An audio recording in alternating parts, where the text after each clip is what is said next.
Vidarbha English school trustee association Chandrapur की ओर से आज शिक्षणाधिकारी को एक निवेदन दिया गया। इस मौके पर एसोसिएशन के सभी पदाधिकारी मौजूद थे।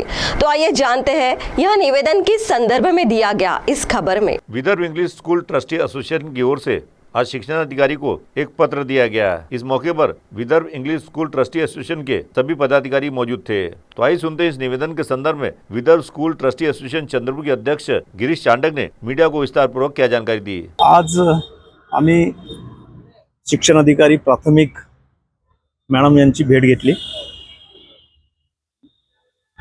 आत्ताच एक खूप हंगामा चालू आहे की शाळेतून पुस्तकं वह्या देऊ नये,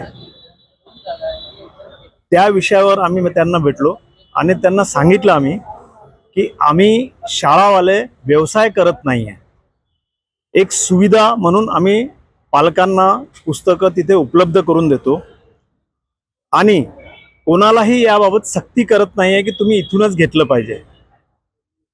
CBSE शाळा असो किंवा स्टेट बोर्डच्या शाळा असो, यांचे सगळ्यांचे असे निर्देश आहे की तुम्ही ठेवा पण सक्ती करू नका।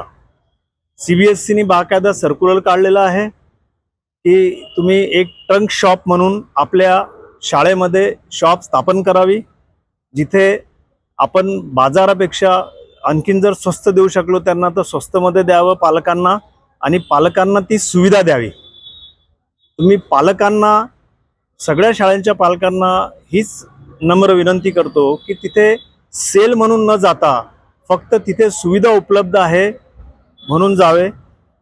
माननीय हायकोर्ट दिल्ली यांचंही डिसिजन आहे, 2018 यांनी डिसिजन दिलं की आपल्या शाळेमध्ये ट्रंक शॉप ओपन करून पालकांना ही सुविधा, विद्यार्थ्यांना आणि पालकांना ही सुविधा द्यावी। त्याकरिता आज सगळ्या शाळांकडे ही सुविधा उपलब्ध आहे, पण याचा अर्थ हे नाही आहे की पालकांना किंवा विद्यार्थ्यांना जबरदस्ती करून पुस्तकं आणि गणवेश विकतात, ही धारणा चुकीची आहे। CTV के लिए हमारे प्रतिनिधि वैभव वारकर की रिपोर्ट।